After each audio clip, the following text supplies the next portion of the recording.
Hi hello నమస్తే welcome to our channel. నేను మీ చార్మి.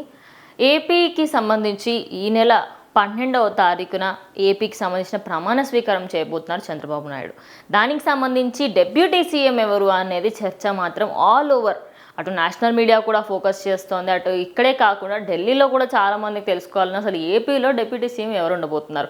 ఎందుకంటే ప్రతి ఒక్కరు అటు సినీ ఇండస్ట్రీలో పవన్ కళ్యాణ్ ఫ్యాన్ ఫాలోయింగ్ ఎలా ఉందో తెలుసు, కానీ పాలిటిక్స్లో మాత్రం అది దానికంటూ ఒక అలగ్ క్రేజే ఉందని చెప్పొచ్చు.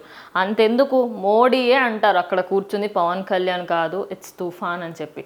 అంటే ప్రతి ఒక్క సెక్టార్లో చూసుకుంటే ఆయన డెవలప్మెంట్ చేసినా చేయకపోయినా ఆయనకంటూ ఒక క్రేజ్ ఉంది. అంటే స్టార్ట్ చేసినప్పటి నుంచి ఇప్పటి వరకు ప్రతి ఒక్క పాయింట్లో ఆయన సపోర్ట్ చేసేవాళ్ళు, ఆయన కోసం త్యాగం చేసేవాళ్ళు చాలామంది ఉన్నారు.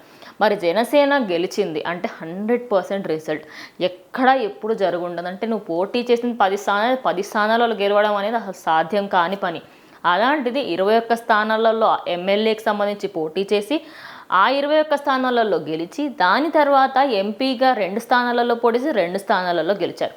మరి 100% రిజల్ట్ ఉన్న వాళ్ళు ఖచ్చితంగా డిప్యూటీ సీఎం పోస్ట్ గురించి ఆలోచించడం అయితే తప్పులేదు కదా. అయితే ఒక ప్రధాన టీవీ ఛానల్కి ఇంటర్వ్యూ ఇస్తున్న సమయంలో ఆయనకి డిప్యూటీ సీఎం పైన ఇంట్రెస్ట్ ఉంది అనేది చెప్పడం జరిగింది. అయితే ఈ సీఎం పదవి ఏదైతే ఉందో డిప్యూటీ సీఎంకి సీఎం తర్వాత సీఎంకి ఎంతైతే హోదా ఉంటుందో డిప్యూటీ సీఎం కూడా అంతే హోదా ఉంటుంది, ఈక్వల్ టు సీఎం అని చెప్పొచ్చు. మరి అటువంటిది పవన్ కళ్యాణ్ ఒక సీఎం పోస్ట్లో ఉంటే ఎంత బాగుంటుంది అని చెప్పేసి చాలామంది ఆయన ఫ్యాన్స్ అయితే ఓవరాల్గా దీనిపైన చర్చగా కొనసాగుతుంది. అయితే ఫస్ట్ వాళ్ళు ఇంటర్వ్యూ తీసుకున్నప్పుడు నార్మల్గా అరే అంటున్నారేమో అని చెప్పేసి అనుకున్నప్పటికీ దాని తర్వాత ఫుల్ డీటెయిల్డ్గా వెళ్తే ఆయన నిజంగానే దానిపైన ఇంట్రెస్ట్ ఉంది అని చెప్పడము, దానికి సంబంధించి వీళ్ళు స్క్రోలింగ్ కూడా ఇవ్వడం జరిగింది. మరి జస్ట్ ఇంకో 2 days, ఇవాళ 10th, ఇంకో 2 daysలో మనకు రిజల్ట్ పూర్తిగా తెలిసిపోతుంది. అసలు ఎవరు క్యాబినెట్ మినిస్టరు, ఎవరు సీఎము.